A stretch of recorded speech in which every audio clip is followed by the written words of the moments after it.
Welcome, everybody. Hello, welcome back, welcome back. Who's my first TikToker? Youper, you're the first TikToker. I always like to see who's first on TikTok just for fun. And hello, YouTube people. As always, say where you're all from, if you would. Always like to see where people are coming in from. Woo! Started a minute late today. 3 minutes late. I was getting the camera set up. How's everybody doing? Charlotte, Oregon, and a lot of Europeans and other non-Americans, I'm assuming, since we're doing this at a good time. Denmark, excellent. New York, our lovely Canadians. We always love you guys. Norway, the fighting Norwegians, as my NATO friends tell me. Oops, put my mic on. Now, my mic may or may not be working, this little one. So you may be getting more of the reverb because I realized my little connector isn't working, I think. So I bought some new stuff that's coming tomorrow. So tomorrow's sound should be okay. Just let me know if the sound for YouTube is good. I know, but if the sound on TikTok is bad, let me know. And I'm going to unplug and literally just talk into the phone. So just let me know if there's some static. Okay, you know what? Let me do this. Okay. You guys, how about this on TikTok now? Sorry, YouTube folks, we're just checking here. Can you hear me now? I just unplugged it. Just unplugged. Give it a sec to catch up. There we go. Okay. You know what? Then I'm skipping the mic until the new piece comes in from Apple. And it should be coming in tomorrow. Sorry, TikTok. Hey, YouTube. Again, technical issues. I've been using my mic so much the last month. I must have screwed up the little piece and it hurt the connection with you all. So I apologize for that. Sorry. All right, guys, let me get my notes. We'll start in a second here. Just always like to, like I said, give you a second to introduce yourselves. We can just sort of check in with everybody. Can you hear me now? Exactly. You can check in with everybody. Richard, thank you for that already. And thank you for whoever just gave me the sorting hat. You know my Harry Potter hat is my favorite thing. Almost my favorite thing about coming here. I'm going to adjust the camera a little bit. That's another new thing I bought. I've got a nice arm I bought. For YouTube, it's easy because you guys are on my laptop. But for TikTok, I need all sorts of different devices for the mic. And I also got a nice cool arm that I use now so I can position you guys. Let me move this over. So the TikTokers are positioned right in front of my comments on YouTube. That way I'm able to sort of see both of you at once. All right, guys, let me just do the quick intro and then we're going to dive right in. We've got not a ton of news today, but important news. So I think that's always a good thing because then we can talk about something important, but it also gives you guys ample time to ask questions. So it's a slower day because it's a Sunday, but you know what? That's okay. Maybe I'll be able to get to more of your questions then. So that definitely works. Let me look at one more thing here. Oh, that's interesting. Okay. Anyway, the mic apparently sounds good without the mic for TikTok. That's good to know. My Apple. Thank you back at you guys. So, okay, so for today, as always, your gifts are much appreciated. TikTok, thank you so much when you guys throw those gifts at me. I really appreciate it. And for the same thing for the YouTubers, the super sticker folks, just to say thank you is fabulous. I appreciate that. Super questions on YouTube. If I get a super question on YouTube, I will guarantee I'm going to answer that question. Otherwise, I get a lot of questions. I usually get a couple hundred easily between YouTube and TikTok combined. So I can only answer a small number of them. And I just go through randomly. So if you do a super question, you are making a donation to my work, which I appreciate. And in return, I'm guaranteeing I'll answer the question. So thank you for that. Let's dive right in, guys. So the top story, which I'm sure you've probably heard about, President Biden gave a speech last night in Poland, and it was a rather short speech. And he talked about it was very short, actually, the clip we saw on TV. I think it was the whole speech. And it caused quite a stir. Now, listen to this. So Biden says that he starts the speech. I mean, literally, it was like 7 sentences. He started the speech by saying, Ukraine will never be a victory for Russia. He then goes on talking about the importance of Ukraine, the will of the people, blah, blah. Literally, just 6 sentences. And then concludes by saying, for God's sake, this man, meaning Vladimir Putin, for God's sake, this man cannot remain in power. And then he ends by saying, God bless, the United States Armed Forces, our troops, blah, blah, blah. Now, immediately after, and this is, I think this is all very fishy. So I did a video about it last night, but I want to expand on it more today. Immediately after, the White House scrambles to issue a statement. Oh my God, Joe Biden didn't mean that we're going to overthrow Vladimir Putin. And then the Secretary of State comes out and issues an immediate statement. Oh my God. And then White House staffers go off, literally multiple White House staffers go off the record with the media. Oh, he didn't mean that. He didn't mean that. And I'm looking at this and two things going on. One, now they're all spinning it as a gaffe, as a mistake from Biden, something he said off the cuff, ad lib, right? Meaning he just pulled it at the last minute. I don't believe it. Two things. I don't believe it, but even if it was, good for Biden. But I don't believe it. You look at the camera, and somebody actually criticized me on Twitter for this last night, and I'm like, dude, go on TV for 30 years and you do learn things. Like Biden is giving his speech, and for example, I mean, you could only see this like for the YouTube people, but he's got these two teleprompters on each side. And if you look at the speech, you're going to see they're glass, but you can see through them. And it works in really a cool way because it means Biden can actually see through it to the audience. The cameras looking at Biden almost don't see it because it's see-through glass, but the words of the speech are still projected on it. So Biden himself can read the speech, but when you're in the audience, you don't quite know that he's reading a speech, right? Well, you see Biden. If I'm YouTube, for example, you see Biden like this, reading, okay? And if I'm TikTok, you see Biden doing this. So Biden's clearly looking at the plaque in front of him with the speech. He gets to the line about, for God's sake, this man cannot remain in power. And Biden is still clearly looking at the teleprompter. And a number of things bother me about this, for them trying to claim now, oh, it was a mistake, Biden didn't know what he was doing, this kind of crap. Let me just show you. If I'm reading something and I read ongoing fallout of Biden's comments, for God's sake, this man cannot remain in power. And then I turn and go, are you giving me a freaking break? Or again, are you giving me a break?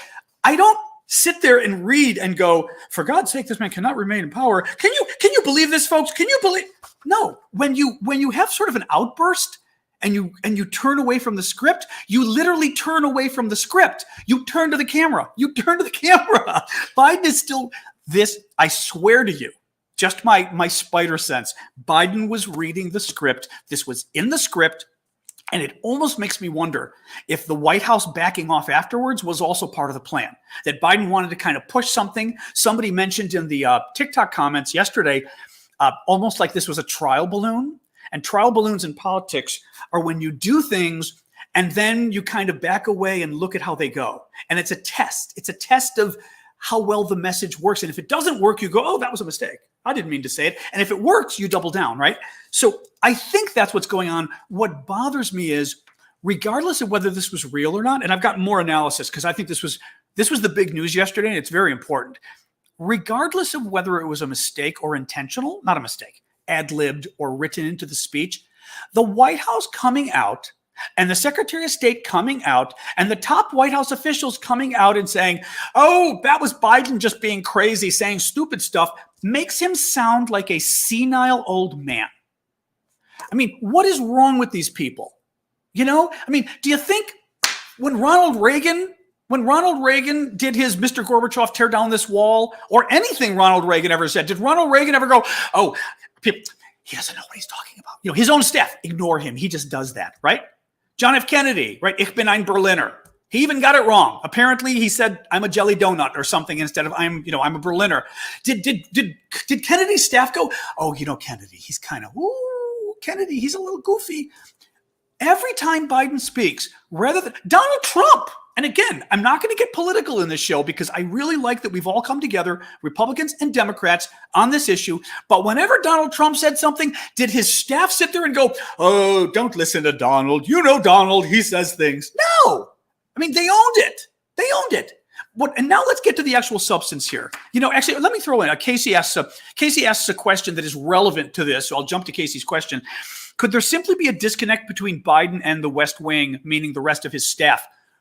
I think there is. Okay, again, two possible things are going on. Either this part of the speech was entirely planned, and we're being hoodwinked a bit here, to use one of my favorite terms from the musical Oklahoma, hoodwinked. I had that part actually. I was Ali Hakim in Oklahoma, but I still think that there is a possibility that Biden meant this. It was in the speech. And somehow this was part of the White House's trick to say, oh, he didn't mean to say that, just to see kind of how it goes, because they didn't want to upset the Europeans. I'm going to get to that in a minute. President Macron and France are very upset about this. I love Macron. I love the French, but Macron in this case. So that's the first possibility. The second possibility, and I'm starting to get this sense, and I'm going to give you some examples right now. I think it is also possible that Biden has got more backbone than his staff, that Biden wants to do more to help Ukraine, and that his own staff and advisors are convincing him to pull down, to drop down, and to lower the language, to not do as much. And that's entirely what's possible. Now, let me give you some examples of, and I pulled up some of the details of why I think, again, this was not a mistake. In the last couple of weeks, Biden has clearly been ratcheting up the rhetoric. Okay? We started a couple of weeks ago. Remember how a couple of weeks ago, it was Canada, it might have been the UK as well, but a number of governments, but I remember Trudeau in Canada did this absolutely. They called what the Russians were doing in Ukraine war crimes. And do you remember how finally, the U.S. Embassy in Kyiv, the Ukrainian capital, responds to one of Putin's war crimes and calls it a war crime? Well, what happens? The message comes out from the White House, oh, we're not saying it's a war crime. And then they tell the U.S. embassies in the region, don't you dare retweet what that embassy just said. So in other words, do not share the other U.S. embassy's comment about war crimes, because the U.S. didn't want to say it was war crimes. Then all of a sudden, Biden says he believes personally it's war crimes. And the White House clarifies, it goes, no, he's just saying he personally believes it. And again, we're starting to go, what do you mean so he personally believes it, but they're not war crimes? Like what? So they're hedging, but they're getting stronger. Then a couple days later, we hear the U.S. government officially believes these are war crimes. So now we've gone from don't you dare say it's a war crime to he believes it personally, but not officially, to the official U.S. government position is these are war crimes. And then they say Vladimir Putin is a war criminal. So look at the progression we've had, right? Since that time, what has the White House said about Vladimir Putin? That he is a murderous dictator, that he is this is Biden, that he is a pure thug, and that he is a butcher. Just yesterday morning, before this comment came out from Biden about Putin cannot be allowed to remain in power, Biden called Putin a butcher. I heard that language at the time, and I said it to you during my live. Remember, I think during the live yesterday, these comments either hadn't happened or they were happening as we were all talking. So I hadn't seen them. But I told you guys yesterday, I said, this language from Biden is changing. There's a change in him. There's a change in policy, I think. And then we get, Putin cannot remain in power. My point is, if this were something off the cuff, if this were something ad-libbed, why did we have 2 weeks of comments and changes in U.S. policy, changes in U.S. position leading up to Biden's comment? If anything, the evidence suggests that Biden's comment was intentional, it was planned, and it was entirely consistent with what the U.S. has been saying increasingly over the last few weeks, which is Vladimir Putin is a murderer, a butcher, and has to be stopped. Now, even the White House's denial ticks me off because my God, Biden said, for God's sake, this man cannot remain in power. For the White House staff to be all, verklempt, it's a word we like to use because it was used a lot on Saturday Night Live, one of our comedy shows here in the States. But, like verklempt, like, oh my gosh, what did he say? For the White House to be all freaked out about it. What did Biden say? He said, Putin's murdering people. Look what he's doing in Ukraine. Look what he did in Syria. This man cannot remain in power. That doesn't mean we're going to drop a nuclear missile on the guy.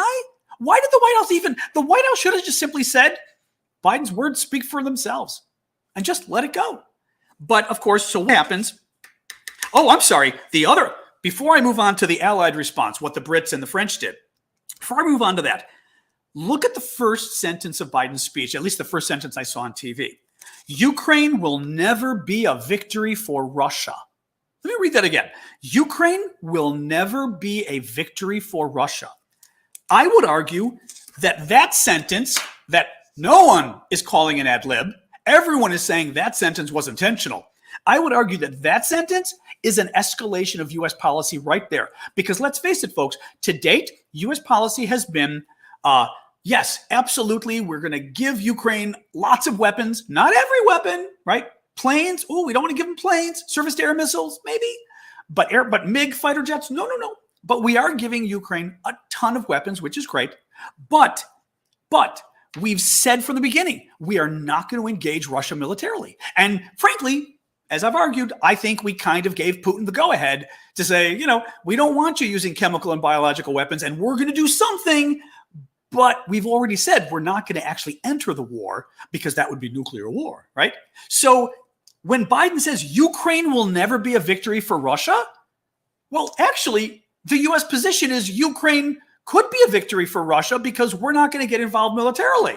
So that line itself was already a change in U.S. policy. And I would argue, and I'll stop with the analysis of it, that line, Ukraine will never be a victory for Russia, is entirely consistent with the last line, for God's sake, this man cannot remain in power.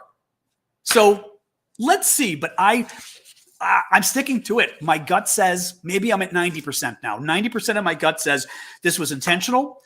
The White House planned it, and this was not a change in, it was not a mistake by Biden. And it does signal that I think Biden is hardening in his position towards what's going on in Ukraine and Russia.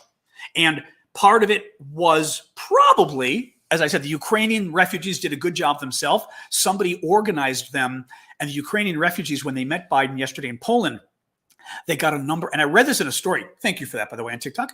I mentioned this in a story I read that said the refugee children came up to Biden and they said, would you please pray for our parents and grandparents who are trapped back in Ukraine getting bombed?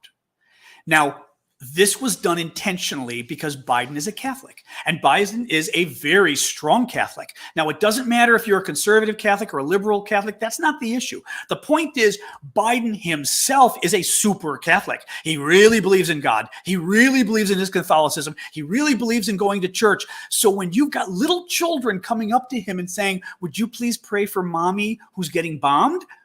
That's gonna touch him in so many ways. So I think it's also true that Biden, this experience has probably made Biden even more in touch with what's going on in the Ukrainians and feeling more empathetic to them.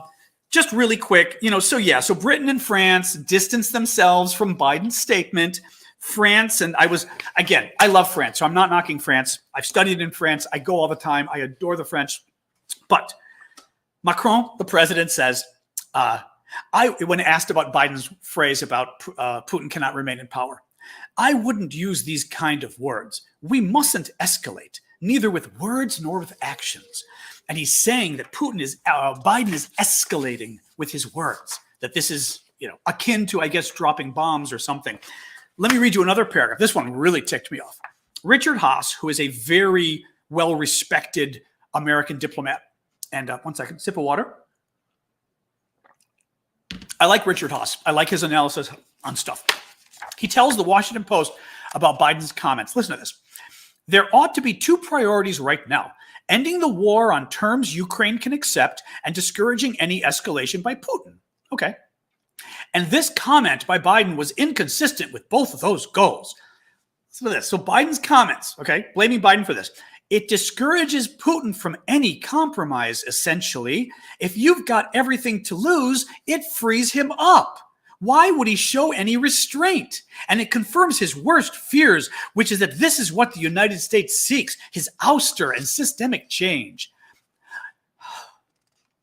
Okay, first of all, of course the United States doesn't want Putin in power in Russia, and of course the United States wants Russia to become a democracy.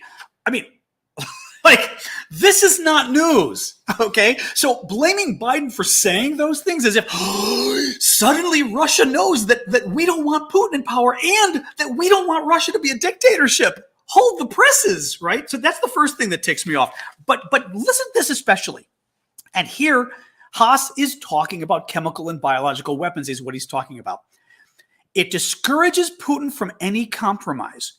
If you've got everything to lose, it frees him up. Meaning, if Biden has said, it has pretty much written off Putin, then why doesn't Putin just do whatever he wants, right? Why would he show any restraint? So just to recap, because President Biden was mean to Vladimir Putin and said what we've known for, decades, the U.S. has believed that the guy is a horrible human being and shouldn't remain in power, that now gives Putin like the freedom to use chemical and biological weapons to kill hundreds of thousands of Ukrainians. I mean, like, do you listen to these people? I mean, first of all, Putin felt free to do that anyway. He did it in Syria, and I got news for you. And again, I'm a big Obama supporter, but I got news for you. Obama let him get away with it after saying he was drawing a red line. Again, not going to get political, but we should be fair here, okay? And I'm not going to get, folks, don't get into the whole Biden versus Trump versus Obama garbage in the comments, because this is not about making this political. The point is, all the presidents have screwed up in some way, all of them, in the last 20 years by sort of pandering to Russia, because we have this fear of making Russia angry. And as I said, especially this last comment about by literally throwing one line in a speech that said, that guy shouldn't be running the country. We've now given Putin license to use chemical weapons because Vladimir Putin, he's a very sensitive guy. And he's going to have to use chemical weapons because we were mean to him. I mean, listen to these people. And frankly, that's another point. And then I'm going to move on to the other topics. That's another point. If I see one more and I'm sorry, I'm a foreign policy expert too. So I'm not just saying this as some regular guy. I've been working in this area for 30 years on and off. It's part of my professional formation, my studies in graduate school and elsewhere. And if I see one more person that says, the Ukrainians are doing really well now, that's bad. I mean, if we push Putin into a corner, who knows what he's going to do? And what they're what they're saying is we should let Putin win because if he loses, he's going to try to win. And you're like, what?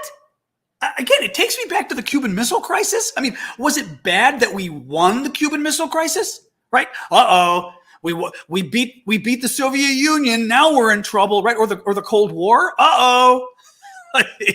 Soviet Union's dissolving. You got what you wanted. This is bad. There is some kind of somebody saying coddling in the comments on TikTok, and you're right. There's some kind of coddling of Putin, coddling of Russia, and I really think I always point to this. There's I swear to God, I'm going to the next topic, but this isn't important. This is the biggest topic of the day, I think. And I want to get into the details because I really do. I think it's way more nuanced. And frankly, they're making Biden look like an idiot. Like he's some old guy who doesn't know what he's saying. I think you heard pure Joe Biden and frankly, Biden is a foreign policy expert. Biden was chairman of the United States Senate Foreign Relations Committee. Very important committee. I mean, very important position. This guy knows foreign policy, right? But oh shoot, there was one more thing I was going to tell you with this. Son of a. Well, I may skip on. I forgot what my last point was going to be, but I had many points on this.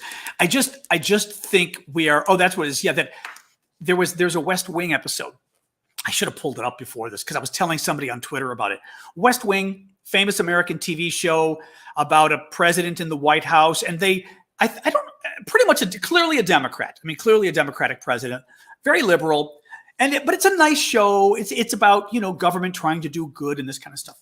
And there's a famous scene where this consultant, Bruno Gianelli, and he's a election consultant to the president. The president's running for re-election. And Bruno goes off, and you can Google these words I'm going to tell you and find the clip. It's about a 3-minute clip, and it's wonderful. Bruno is arguing with the White House. It's him and his aide, a woman, and then the two guys who are the White House staff, so you know who's who. And Bruno is talking to the White House staff about words they can and can't use in political ads. And under American law, certain words you can use, certain words you can't use. And it's this very complicated system because, unfortunately, we have a lot of money in our politics and a lot of money, as you guys know, in our elections. And there's laws covering it, but the laws still let them do it. So finally, Bruno is talking to the White House staff, and they're all scared. Oh, we shouldn't say that. We shouldn't say this. Bruno gives this minute-long speech about how he's tired about Democrats. And again, I would put this as America overall for this issue right now. He's tired of Democrats who are always afraid to fight back, how, Republicans are always willing to kind of hit them, and Democrats, his big line, and again, I'm using this not Republican Democrat, but more the West and Russia. Bruno's big line at the end of the speech is, and all Democrats can do is say, please don't hurt me. And it's this amazingly sort of powerful line. And I feel like that's what we're doing with Putin. It's this constant, oh, please, Mr. Putin, don't hurt us. Oh, you want to invade Ukraine and kill 20 million people? Okay. And if we stop you, then you're going to be even worse. Oh, God, okay. And if we're mean to you, literally, if we use bad words against you, you're going to use chemical weapons and kill hundreds of millions. Wait, what? Oh, okay, I'll stop. It's just really ticking me off. Sorry, Lori just jumped in with a point. They need to stop quaking in their boots over upsetting Putin. He's mad over not getting Kyiv anyway. Yeah, and he's crazy. Yeah, everything Biden said was true. That's where I come down to it. And look, in foreign policy, in government overall, you've got to worry about A, whether what you're saying is true, and B, whether what you're saying is wise to be saying, right? So I get that. What Biden said was true, but also there's nothing wrong with it. He didn't say, let's go in and nuke Putin. That's not what he said. He said this man should not remain in power. And he's right. Excuse me. The man shouldn't remain in power. Also, how do you call the guy a war? Think about it this way. We've already called Putin a war criminal, justifiably. He is a war criminal. Can you imagine? So if a reporter asked Biden, should Putin remain in power? What's Biden supposed to say? Oh, yeah, the war criminal who just killed, I don't know how many tens of thousands, if not more Ukrainians, should totally remain in power. It doesn't even make sense. All right, I'll stop. And I'm from Chicago, which is the Midwest of our country. I'm not from the farm, but it's the farm territory. And our voices go up when we get upset. So that's why my voice goes up. Somebody once noticed that in New York. Thank you for the hat again. So sanctions. Oh, actually, let me jump to Red Cross first. This is a really annoying story. The Red Cross, the International Committee of the Red Cross, has been getting a lot of criticism, rightfully so, I would say, because they went and they met with the head of the Red Cross, met with Lavrov, the Russian foreign minister. Thank you for the roses, by the way, on TikTok. Met with the Russian foreign minister. And there's all of these photos of them, shaking hands, but doing the, it's as if it was for their Instagram profile. The head of the Red Cross is just laughing, shaking hands with the war criminals, and says that the Red Cross wants to open an office in Rostov-on-Don, which is right across the Ukrainian border in Russia, in southeastern Ukraine, but across the border in Russia. And here's the thing. The Red Cross wants to open the office to help all the Ukrainians who are now in Russia. Well, a lot of those Ukrainians are in Russia because they were kidnapped by the Russians. And the Red Cross is presenting it not as though these guys are prisoners of war, but, they're refugees who are simply seeking love and help in Russia, and let's help them out. And the Red Cross basically put their imprimatur, their mark, on this notion that what the that's funny. Sorry, I'm laughing because somebody noticed that Obama's voice goes up too when he gets upset. It's a Chicago Midwestern thing. It really is. It probably has some roots in the ethnicities and everything else. But in any case, yeah. So Red Cross is getting eviscerated right now for doing this because basically people are saying, you know what? Go set up some.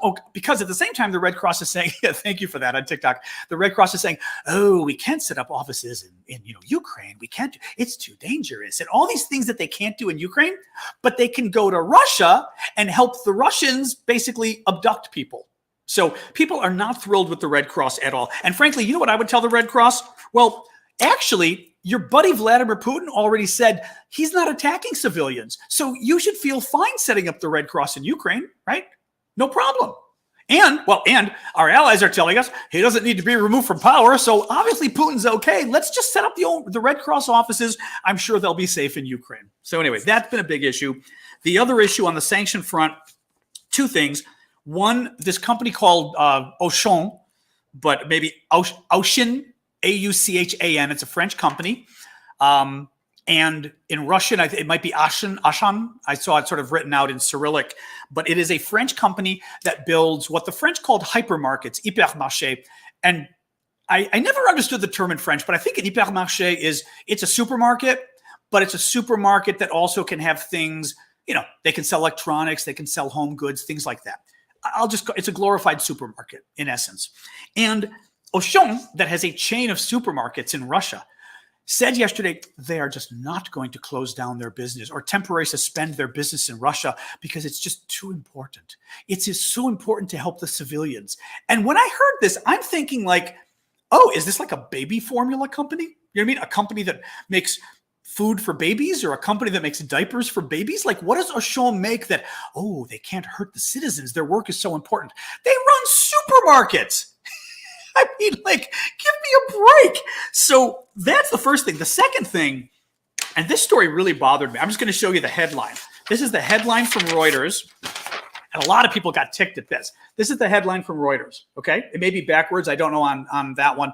But UK says Russian sanctions could be lifted with Ukraine withdrawal. Why is the United Kingdom, why is the British government already talking about lifting sanctions? I mean, we literally just determined officially that these guys are war criminals. We are now concerned about the next step being that these guys are going to use chemical and biological weapons. And rather than focus on that, we're focusing on, hey, let's talk now about how we can lift the sanctions. So that was a little bit gross out of the UK, I would say. And it worries me because put it together with the French. Remember, we had the Renault flip-flop where Renault went back into business this week with Russia and then got obliterated by the public internationally. And then the next day said, oh, okay, we're suspending and revisiting. I think these are, and actually in context, when you think of Biden's speech being so strident, could Biden's speech have been so strident because he was worried about just this? He was worried about some of our allies not hanging in with the sanctions. So who knows? Jamie J says, I think Biden knows the true cost of war. His son died of cancer from burn pits. So he's being cautious but pissed with atrocities that keep happening. I think so. There is, like Biden or not, I don't care politically, but he is clearly genuine about the sorrow, the loss he's felt in his life. He lost his wife and his daughter in a car accident, I want to say back in the 70s or something like that. Horrible. I mean, horrible. Imagine losing your daughter and your wife. And then 5, 6, 7 years ago, loses his son, who seems to have been his pride and joy. I mean, you hate to pick favorites, but seems to have been former military, gets a brain tumor, really a glioblastoma, the really bad one, and dies within a year or two at age 45, maybe. And, this was the son that I might have even been in local politics in Delaware. I would say this is the son that clearly seemed to be following Biden's pathway. So especially hard for him. This is somebody who truly feels empathy with people. And because of what his family's been through, and then, like I said, seeing the refugees, I think it had a big impact on him. Now, the last issue I will raise, and then we'll jump ahead. See, not a lot of issues, but like I said, I thought the topic was important to delve into. The last thing to bring up is Azerbaijan.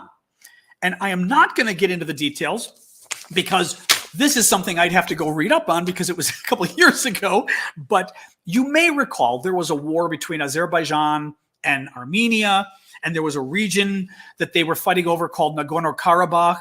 Well, the way the war was settled, more or less, there's Russian peacekeepers in Nagorno-Karabakh, but the rest of the world recognizes that little area as being part of Azerbaijan, not as being part of Armenia. The Russians got involved, and the Russians were playing games as they always do. Well, the Azeris, I mean, I'm laughing because, okay, it's dangerous, but it also is sinister as hell what the Azeris are doing.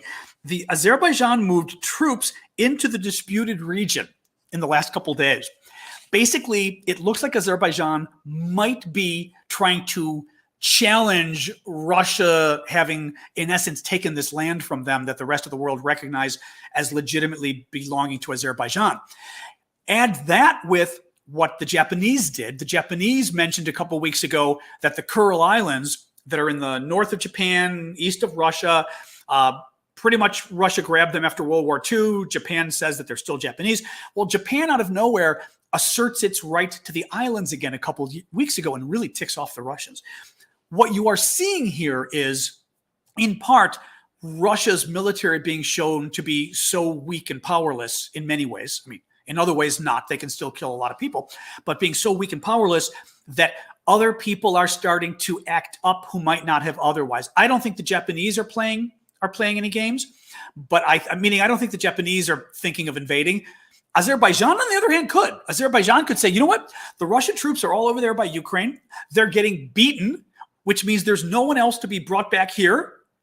Actually, yeah, mods, if you can help. Actually, Deborah Butler says she was not a troll. I will say this for the TikTok folks. Deborah, what is your account over there that maybe they can try to unblock you? If you can tell me, I'll try to tell folks. It happens. It's hard to sort of block. I've worked, just to say really quick, but I've worked online for, since 1995, managing communities since 2000. I was the about.com US politics guide. And it's very hard to, thank you for that on TikTok, by the way. It's very hard to moderate these discussions and try to find all the bad people. Because as you know, there's a lot of Russian paid disinformation folks who come, especially on TikTok, unfortunately. And it can be very hard for the moderators to figure out who's who. And sometimes you'll make a comment that isn't even trollish, and it'll confuse people and they'll think you're being bad. So I apologize for that. And it's not the moderator's fault, but yeah, Deborah Butler. Oh, okay. Yeah, Deborah Butler, if you can say what your account is, I will tell folks. Or if you can figure out Deborah Butler, the mods over on TikTok. But we'll give her another chance. Seems like she's real. So, yeah, it's not easy. No, and that's why I say I apologize to Deborah, but at the same time, for the moderator's sake, it's really not easy to tell who's, sometimes it's easy, and other times it's not easy to tell who's who, and when you got a whole slew of people coming at you. Anyway, it's hard work. So that's it for my news updates. Okay, guys, we have ample time. As always, I'll go until quarter after the hour. That's a good 35 minutes of questions. We'll take your guys' questions. As always, feel free to put them on YouTube. Feel free to put them in the TikTok comment function, question function. I don't know where I know where to find it now, but there's some kind of an interaction button I hit, and it will show me your guys' questions. So easier to post the questions there. I will go first to TikTok, and then I'll jump back and forth. And as I've always said, if the YouTube folks, if you do a super question, I will go to that immediately before all the others, because I can only get to so many of these. I've not heard anything about France sending a rescue. I don't know what that's about. If anybody knows, I'm not familiar with France doing something. What do we got here? Could private there's a funny question. Could private companies give planes? Wow. Maybe. I mean, who is this? Sorry, what was it? Will? What's the name there? Wiley Fam? What Wiley Fam is getting at is this whole issue of Poland having these MiG fighter jets that it wanted to give to Ukraine, but it didn't want to give them directly. It wanted to give them through the US so that Poland, I thought this was kind of BS, frankly, but so that Poland could say, we didn't give them to Ukraine. America gave them to Ukraine. Please don't bomb us, Russia. Come on, Russia knows who the planes came from. They came from Poland. I mean, I just think it was too cute. But nonetheless, the question then becomes, can private companies give them planes? That's funny. That's really funny. Maybe, I guess the only question would become U.S. and foreign law with relation to international arms sales, right? Because you can do sales of airplane equipment depending on what the law says, because we also have laws regulating what technology can go abroad so that it doesn't get into the hands of people like the Russians and the Chinese and stuff like that. But interesting question as to, my only concern with that would be you might run into, if you're talking about MiGs or these kind of things, you might run into some kind of international arms control kind of legislation that limits what arms can be sold and all this kind of stuff, right? So that might be an issue. I mean, you can certainly give money. That's what we've been doing. I gave money directly to the Ukrainian army. I mean, one of the links in my profile on TikTok, click the main link and it takes you to a page of links. One of those links, and you guys, the mods can put it in here, the beacons link. It's it takes you to a bank page that the Ukrainian government set up to donate directly to the Ukrainian army. And I donated $100 to the Ukrainian army. It was crazy. I mean, and it was Google Pay. So literally I did it with like 2 clicks of a button. I clicked one button, clicked a second button, and I sent $100 to the Ukrainian army. It was crazy. So you can do things like that. We can, I donated as well to this guy who's very good, Vasquez might have been James. I don't think he goes by by Jaime. I think it's James Vasquez. I'd done some TikToks on him. He's the American from New York, former U.S. veteran of some war, I don't know what, but who is working now with some local Ukrainian military units on the ground. He and another American have formed this like Ukrainian military unit that they're running, which is kind of cool. I'll tell you in a second, CB. And he's accepting donations, and I sent him $100 just because I was like, you know what? I trust the guy. I'm not going to vouch for him to you guys, but I've seen his video. He's the real deal. And in one video, they captured like 7 Russian tanks. I think it was a combination of tanks and these, what do they call them? PMBs or PPMs, these infantry fighting vehicles that look like tanks because they got the big gun on them. But he and his guys are doing God's work over there. And I was like, you know what? I'm going to donate. So, I can't buy him weapons, but I can support him as somebody I like with PayPal, and it worked. So, you can do that. Casey asked, before we get to the next question, how much have we raised for Vlad at all? So the total as of yesterday, and if anything, only a small amount came in yesterday additionally. Came amount directly to me. I haven't checked with Vlad today as to whether any more came via PayPal for him directly, but as of yesterday, we were like at $14,909.61, I want to say, for Vlad. So almost $15,000 that my friend Vlad in Ukraine, who's from Kharkiv, the second biggest town in the Northeast, escaped with his family because he's got a 3-year-old daughter and really did not want his wife, the grandparents, and the great-grandparents are there too, I guess, living in constant bombing. Your 3-year-old kid. So they're in southwestern Ukraine as refugees now.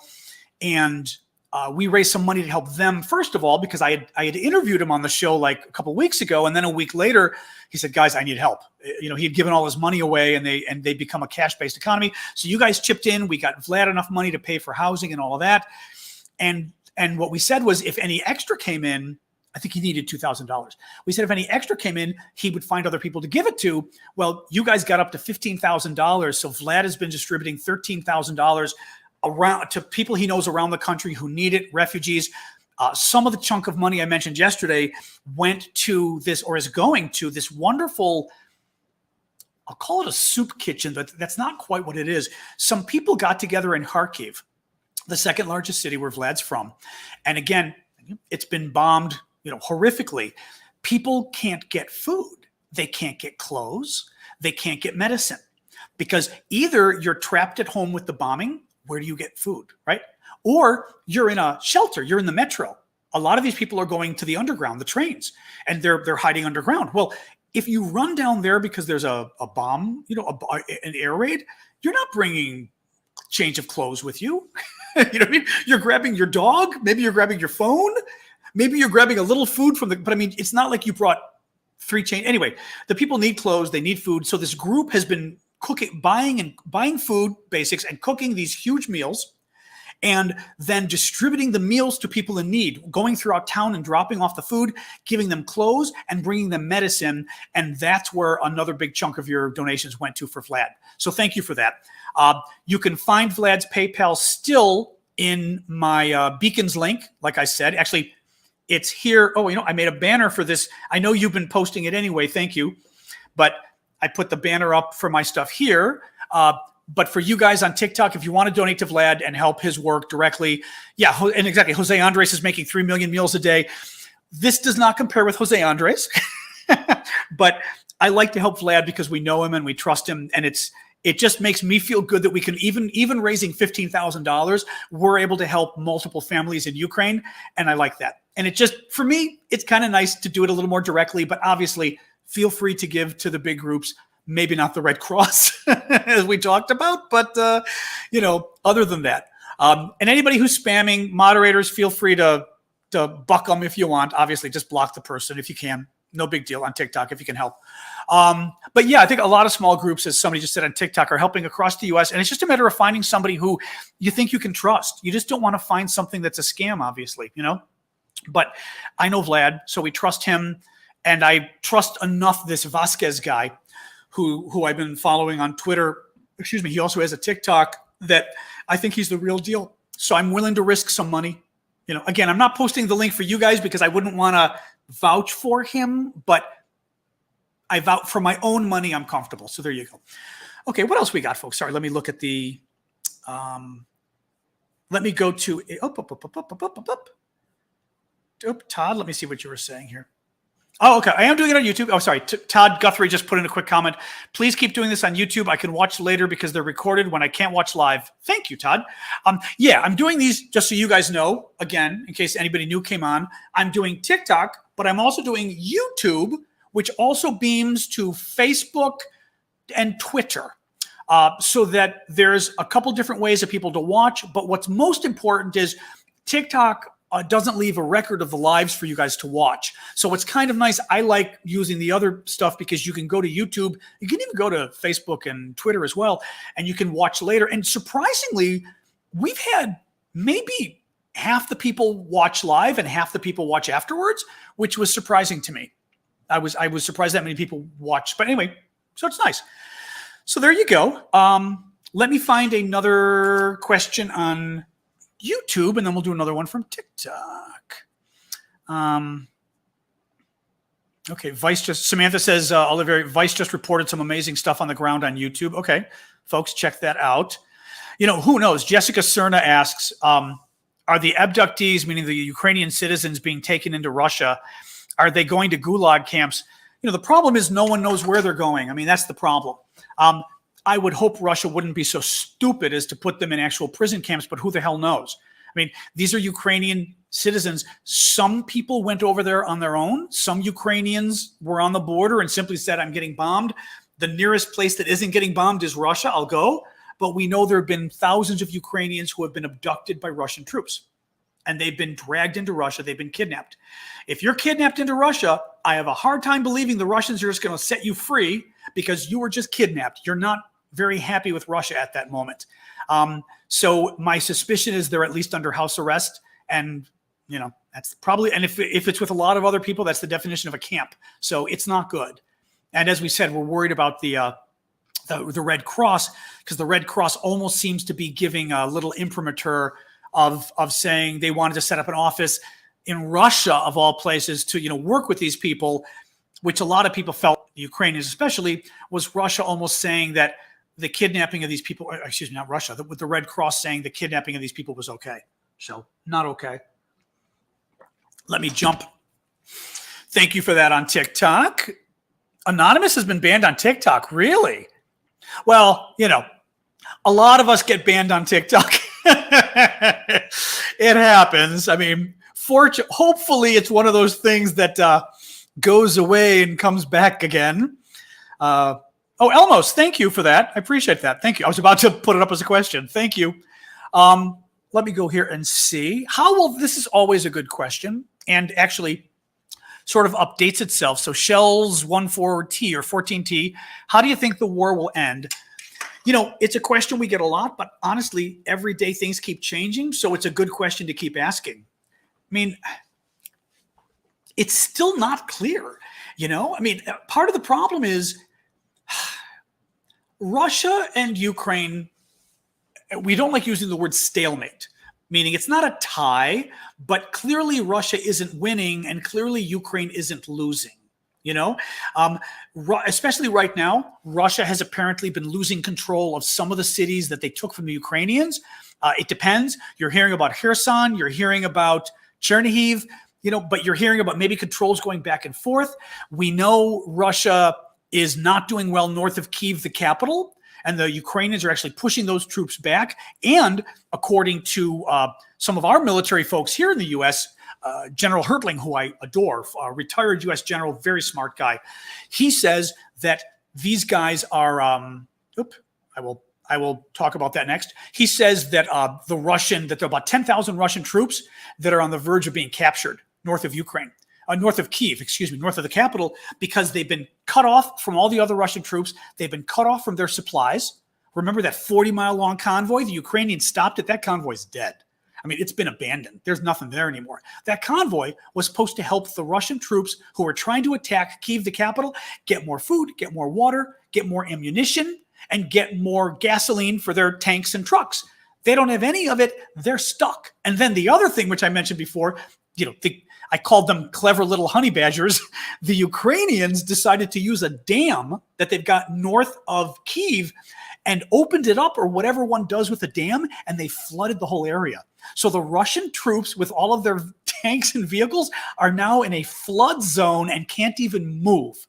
So the Ukrainians have cut these guys off, and the American former generals are saying that they think you've got 10,000 Russian troops who could become prisoners of war over the next week, which is huge news. I mean, huge.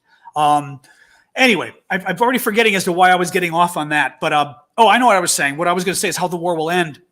Therefore, the Ukrainians are doing really well, but at the same time, the Russians have a lot of weapons. The Russians have the ability to kill a lot of Ukrainians. Even if they don't have the ability to take the whole country, do the Russians have the ability to maybe take the East, which they're now talking about? Making their own North Korea out of Eastern Ukraine? We call it Western Russia, New Russia, somebody had said.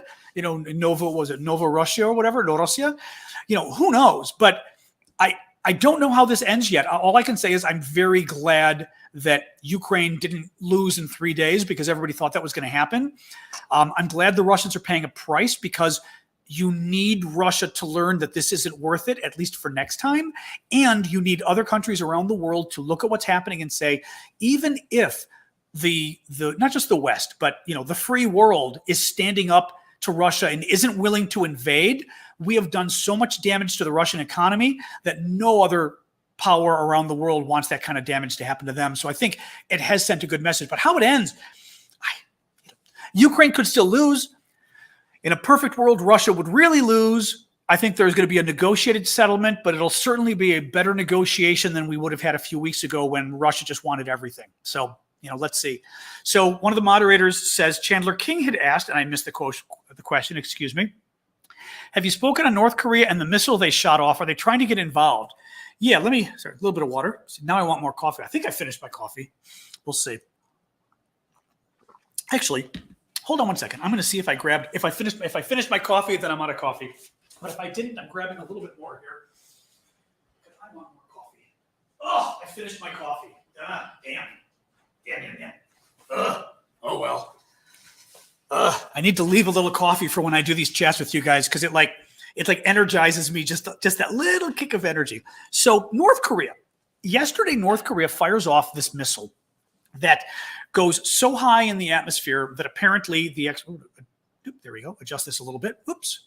That went so high in the atmosphere that the experts are saying it could hit pretty much anywhere in the world. Oops, I'm adjusting my camera for TikTok there. It could hit anywhere in the world. North Korea is clearly trying to flex its muscles. They're trying to be, jerks about it. The question is why they're doing this. Clearly it's related to what's going on in Ukraine. I mean, there's no question that it's not. Why are they doing it? Are they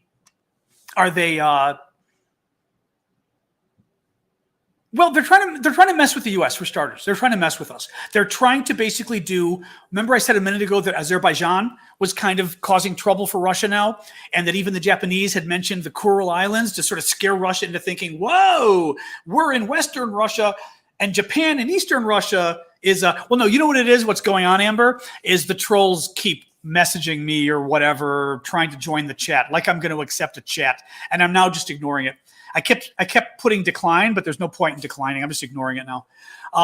But yeah, so North Korea sends out this missile. I think they're doing it to be jerks. They're doing it to steal the attention. They're doing it to try to scare the U.S. into thinking, maybe we need to pay more attention to Korea too. Maybe we need more troops in Korea. They're doing it for Russia, I think, and they're trying to do it because he's an egomaniac, Kim over there, and the dictator halfway around the world keeps getting attention, and the dictator at home isn't getting any attention. So, Kim wants a little attention to his own dictatorship. That's my take. Let me pull up thank you for that on TikTok. God, whoever that was yesterday too, my God, somebody yesterday bought the most amazing TikTok image there were two. One was this lion, I think, that was just insane. There was actually a universe that was pretty cool, but that lion I'd never seen before. My God. That was insane. Let me go to the Q&A here. Sasha should be our mascot. Yes, Sasha should be our mascot. Nothing. I don't know anything. There's been nothing new on Chernobyl. How long the conflict will ask, Space Cowboy asks. I mean, well, let's talk about that for a second, because that gets kind of interesting. I mean, how long can this conflict last? I mean, obviously it can go on for 10 years, so to speak. Yeah, thanks, Amber. Next time, bring me coffee, Amber.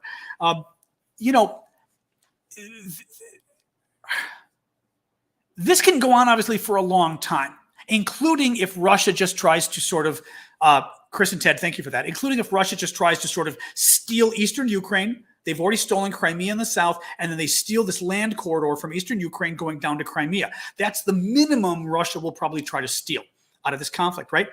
And if they do that, they're going to have a guerrilla war with Ukraine. At the very least, you're going to have Ukrainians crossing the border and Ukrainians who live there just constantly blowing things up, I think. So that becomes sort of the first thing of when does the conflict end? In a more direct sense, the Russians are getting slaughtered over there. I mean, the Ukrainians are causing a lot of damage. The Ukrainians have destroyed, they've destroyed their tanks. They've destroyed a lot of their planes. The irony is the Ukrainians have destroyed several hundred, I believe, it might have even been 300 or something, Russian tanks, a crazy number. And Ukraine itself now has more tanks than it had at the beginning of the war, because even though the Russians, like, let's say Ukraine had this many, Russia destroyed them down to this, but then Ukraine got this many from the Russians. So Ukraine now has more tanks than it started with. The Russians have a lot fewer tanks than they started with. I even read a report yesterday. The Russians were sending in some 50-year-old tank now because their newer tanks they had, newer in quotes, were being destroyed. So, and what we're seeing in north of Kyiv, the capital, we've got 10,000 Russian troops who may become prisoners of war over the next week. So the troops don't have supplies. They don't have food and water. They don't have medicine. They don't have medics, from what we're reading. We're reading that the Russian military didn't even send equipped medics to help people that get injured. These medics have got like bandages. There was an intercepted communication of a Russian soldier saying, I went to the medic and said, half of my unit has frostbite on their feet, where their feet freeze. And the medic said, I've got bandages for like, I don't know what he said, 100 people or something. That was it. He goes, and all he had was bandages. That's all he could give them, which doesn't help when you've got frostbite. So the question of how long can this conflict last, that's what gets interesting. Is the one wild card is, could there be some kind of uprising at home, whether it's an uprising from the military or whether it's an uprising from the Russian people where they finally had enough. One thing to keep in mind with this too is the Russians, the U.S. believes that the Russians have lost somewhere between 7,000 and 15,000 soldiers now. And this was a couple days ago. General Hertling, the general who I like, and I believe he gave the number 20,000 yesterday, which I thought was very interesting, that he thinks at least 20,000 Russian troops have been killed. In Afghanistan, over 10 years, the Russians only lost 14,500 troops, so almost 15,000. Now, so 10 years, almost 15,000. Now we've got 1 month, 15,000. The Afghanistan losses were huge, were absolutely huge for Russia. So imagine what this is for Russia. These guys are coming home. I mean, the bodies are coming home. The wounded could be twice as many. So there could be 40,000 wounded who are so wounded they have to go home. They're coming home to their moms and dads who are seeing them like this. It is going to be hard for Russia to hide this. And I follow somebody on Twitter who has been tweeting articles from the local Russian press about local boys who are dying in the war. And it's interesting because they're letting them publish them. And this guy is finding them. And it's, first of all, it's very sad because each of these pictures, these kids look like they're 16 years old. I mean, there isn't a single one that looks like a man. They all look like children. And the article literally, I mean, I can read enough Russian to read special operation. They all have died in the special operation. And people back home are reading this. Their families know it, but also everyone in that town reads and goes, oh my God, so-and-so's boy died. And then they say, Putin keeps saying this war is going really well, but my neighbor's boy died. My other neighbor's boy came back without an arm. I mean, it's really nasty stuff. Let's see how long they can go, but I would be intrigued if somebody, well, the oligarchs or somebody else, yeah, Casey, could step up to Putin and step up to him. Maybe they can. I don't know. Let me grab another question. Thank you for that on TikTok. Let me grab another generation without young men. Yeah, it's horrible. Another TikTok question.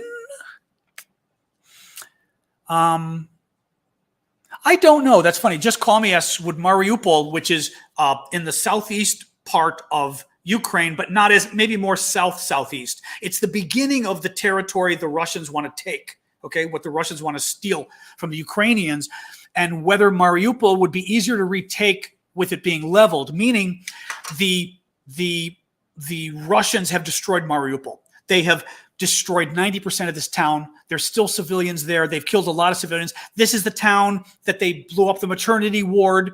Thank you for that, Barbara. I believe this is the town. I should write my list out every day and just keep it. This is the town where I believe they blew up the theater that had the words children outside. I mean, they have done so many crimes against humanity in this town.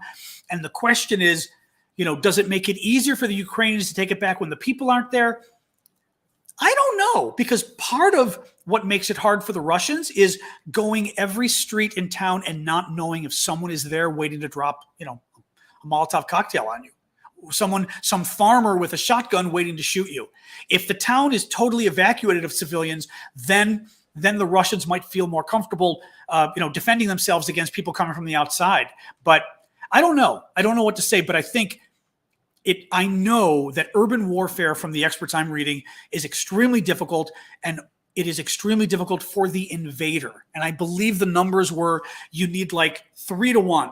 You need 3 times the numbers of invading troops as people on the ground in the city, so that you want citizens in the city if those citizens are fighter. I don't want innocent citizens in the cities, but I do want if the citizens want to be fighters, I like them being in those cities because it makes it very hard for the Russians.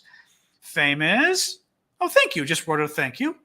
Oh, thank you. Well, trying to be more informative. Although I tell you, I love CNN. People like to knock CNN. CNN has been amazing with their war coverage. They've got people all over the world on this, but I think especially I've been enjoying the fact that they're doing so much with the generals. They've got a number of great former. MSNBC has some too, but I think CNN got them first. CNN got the famous generals, and they've been really good. Because to me, that's the analysis. I mean, I read all the stories, and I'm reading the New York Times and the Washington Post and the BBC and all of these guys, but also I really like to hear what the former generals, who could be a little more honest, current general is only going to say what the president wants, but where the former generals give you their real opinion. And clearly, even just to sum that up, I would say clearly the former generals are saying the momentum has moved to Ukraine. The Ukrainians now have the momentum. They are hurting the Russians. They're pushing the Russians back in many places. The Russians are pushing back in other places. The Russians are going to give the Ukrainians a big fight in the east, in eastern Ukraine now. And it's going to be a bad fight because you have some of Russia's best troops are in the east, are in eastern Ukraine, but you also have some of the best Ukrainian troops that are in the eastern Ukraine because they've been fighting against the separatists, the Russians paid separatists for years. So it's the battle is going to get worse there. But anyway, what the experts are saying is it's going to be very interesting. And again, keep an eye on this. What happens in the next week north of Kyiv? Hertling, the general I like, the former American general, says he thinks there are going to be lots and lots of videos of Russian POWs, prisoners of war, coming out. And I know even yesterday I found a number of videos of Russian POWs. I'm trying not to share them too much. I had one that didn't show their faces just because, I'm trying to be good about it. I mean, I know they're bad guys, but I don't think we're supposed to be sharing videos of POWs. I don't think so. But the one that had their faces covered, I would have, but I didn't really find news value in it because it was like 20 guys. And I wasn't sure that was news. You know what I mean? Like 20 Russians get captured. Okay. I would show you the video if it was illustrative of a larger story, like this whole issue of the Russians in the north. If I see videos that give you the larger story that the Russians really are becoming prisoners of war north of Ukraine, a lot of them, then I'll show you the video because it's newsworthy. But as I said, I'm trying to either keep it to newsworthy or some of the, I even have some more heartwarming videos. I'm going to put up after this of more music. They held a music festival in the subway station in Kharkiv. Kharkiv, people, some Ukrainian laughed the way I say Kharkiv. I'm just trying to pronounce it the way I see it written in Cyrillic. I mean, I know Russian. I don't know Russian, but I studied Russian for a year, so I can speak Russian even if I don't understand it all. I can read it easily. So I've been pronouncing it as I would in Russian, and it looks like Kharkiv to me, but who knows? But they held a music festival, their annual music festival. They went ahead with it in the subway. And there's a beautiful video, again, of this, like a string quartet or something playing in the subway. It was just lovely. So anyway, what other questions we got? Let me look for the YouTubers.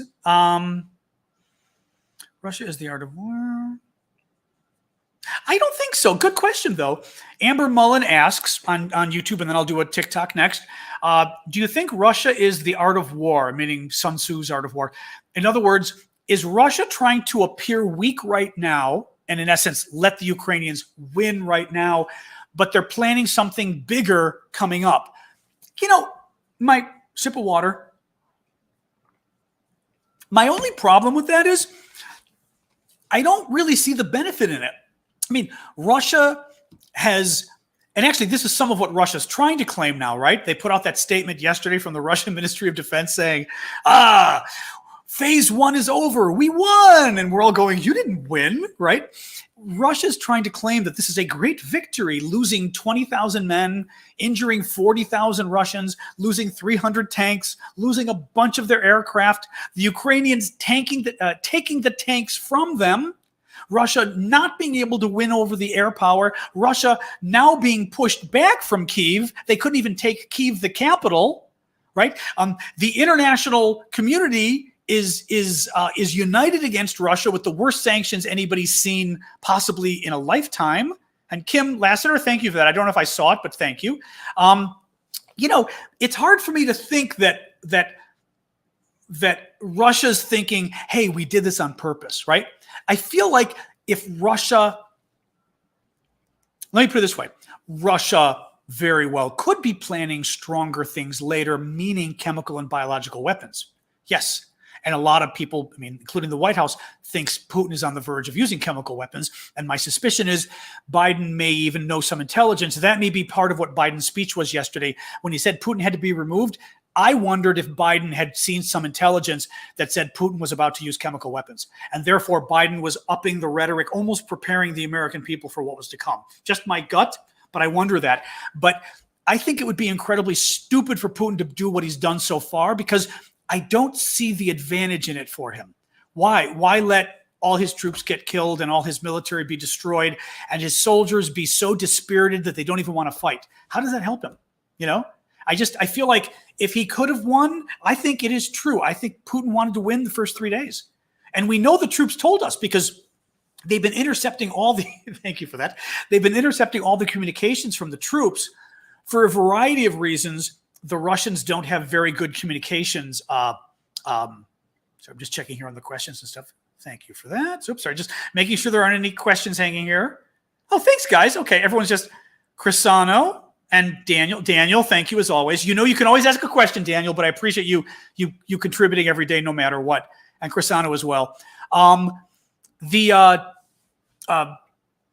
So I always tell you, when we get to this part of the show that I've been talking for an hour, that's when then I get my little moments where I read the questions or the comments and I forget what I was saying.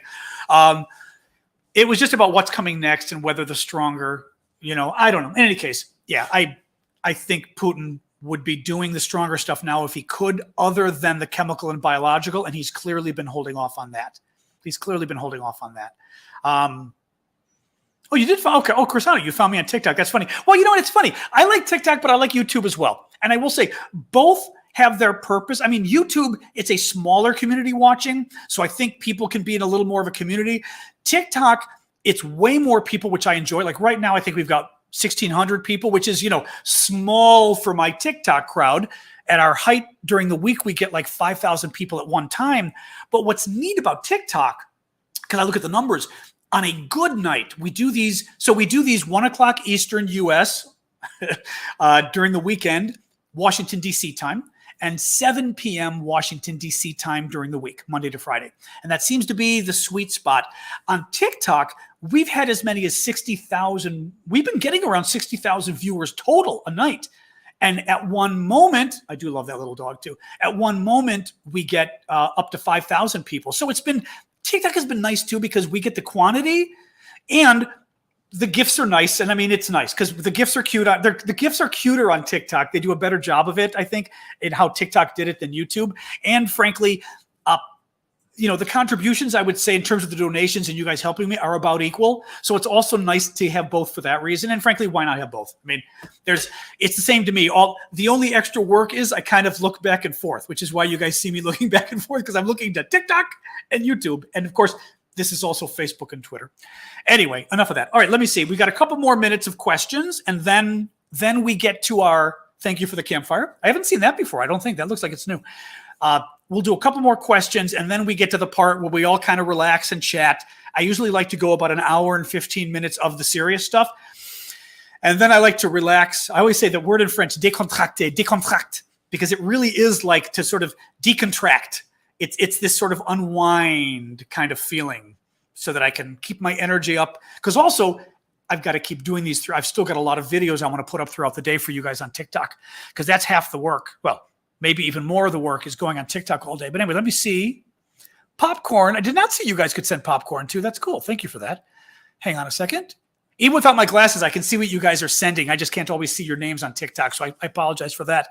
Let me find another TikTok question here. Let me find another one.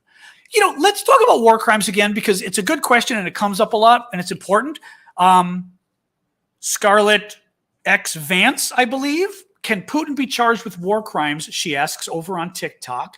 And the issue with war crimes is kind of interesting. Hang on, I'm going to put a little bit something on my lips. The issue with war crimes is complicated because the biggest problem with war crimes is proving that Putin himself had a hand in it. I was reading up on this, and it kind of makes sense if you think about this legally, right? You've got to prove the case legally in court.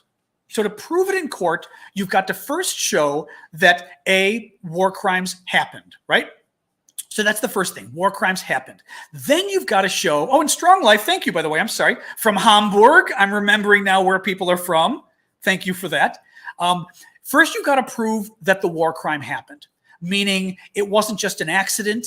It wasn't like they sent the missile and, oh my God, the missile hit a building full of children that said children on the side. We didn't realize the missile was going there, right? I'm not saying that was an accident, but sometimes in war there are accidents, and accidents are not necessarily war crimes because they're accidents. They're horrible, but war crime, you have to show intent. You have to show that my intent was to kill civilians. My intent was to break the law that covers war, and we do have laws that cover war. So first you have to prove that the action itself was intentional. Then let's say, let's take the example of the theater that they bombed, I think Mariupol, that was children was written on the outside, and at least 300 people were killed. First, you've got to prove the attack was intentional. And maybe you can prove theater, it said children on the outside. I already saw the press say there were witnesses, Ukrainian witnesses, that said Russian planes were flying all day overhead. Maybe the sky was clear, so they were able to see. So maybe you could say, yeah, it is clear from the evidence that it is reasonable to assume from the evidence that this was intentional. It's a war crime. Okay, now, was the war crime conducted by just the pilot? Or did his commander order the pilot? Did the commander know about it and say it was okay? Right? Who knows? So now you've got to prove, first you got to find let me get to finding the pilot later. You have to first find out, did the pilot know? Was it reasonable? Did his commander know? Then did the local general know who was in charge? And then did Vladimir Putin and the Russian Minister of Defense know? And each of those, Wenhen, thank you so much for that. Each of those is another threshold of proof. Now, obviously, between you and me, we'd say there have been so many war crimes. Of course, Putin knew. And that, I agree with you about that. But I'm a lawyer as well. That's not a legal standard, though, right? If you were going to court, you'd still have to, maybe Putin is such a free leader that he lets people do whatever they want and he doesn't pay attention. Obviously, I think that's BS. Putin's a dictator. He knows everything going on. But the point is, you'd have to prove each level that they knew, or they should have known, they should have known. Then, if you're able to prove that, they issue arrest warrants for the pilot, if you can figure out who the pilot is, the colonel, the general, the defense minister, Putin. Then you've got to get your hands on them. And that's the other thing that's really difficult. How do you get jurisdiction? And what happens is either their own government has to turn them over, and that's only going to happen if there's, the military overthrows the government and the military says, we want normal relations with the West. The military, the oligarchs and the people overthrow the government, say, we're sorry, we want normal relations. Here's Putin, here's the generals, go for it. Then we've got jurisdiction. But you'd need, thank you, Lisa. You'd need to be able to prove that they're guilty and get your hands on them. That's what makes the war crimes thing so hard. And I will say the other problem is, I think maybe the world doesn't try either. Because look, I got interested in the war crimes issue with regards to Russia because everyone kept saying, oh, look to Syria and you'll see what Putin's going to do. Putin used, remember the chemical weapons Putin used in Syria? I mean, it was horrific that we saw those videos here. I think they were from Aleppo. Was Aleppo? I know Aleppo they flattened, but I think Aleppo is where they used the chemical weapons. And I remember seeing these poor children and just the videos of the fathers. It was just horrific. And the world knew what Putin did there, but he didn't get held for war crimes. He didn't get held responsible.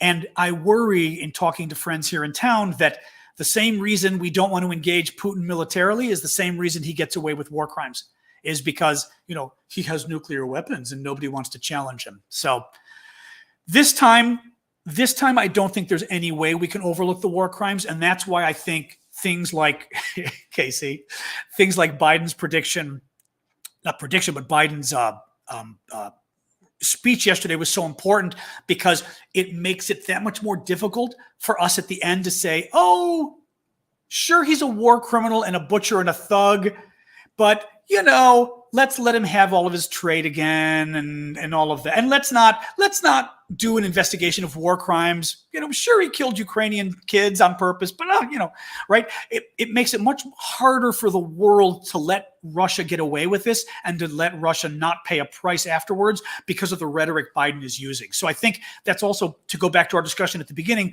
that's also part of the reason Biden did what he did yesterday. Real quick, Elmo says, we still need to be friends in the outside world. Oh, okay. They get a coffee for me. I thought you were, well, thank you. It's funny. I thought you were, I thought your comment was something about the outside world and something you were going to say about what was happening in Europe. You're funny. And Casey wants to know Oscar predictions. I'm going to throw it there. You guys can do that in the comments. I haven't even seen any of the movies, I think. I'm so bad about that. So I am not up on my Oscars at all.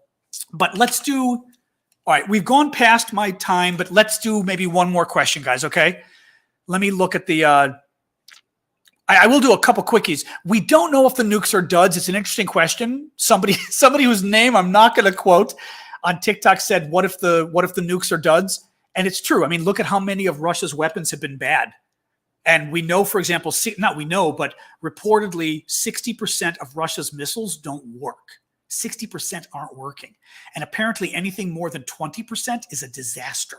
So what a lot of folks, you guys have asked the last couple of weeks, how do we know the same thing doesn't apply to Russia's nuclear weapons? We don't. The problem is, because you're talking about nuclear weapons, we shouldn't risk it, right? I mean, instead of, 6,000 nuclear weapons, Russia only has 2,000 that work. Well, that doesn't make me feel better.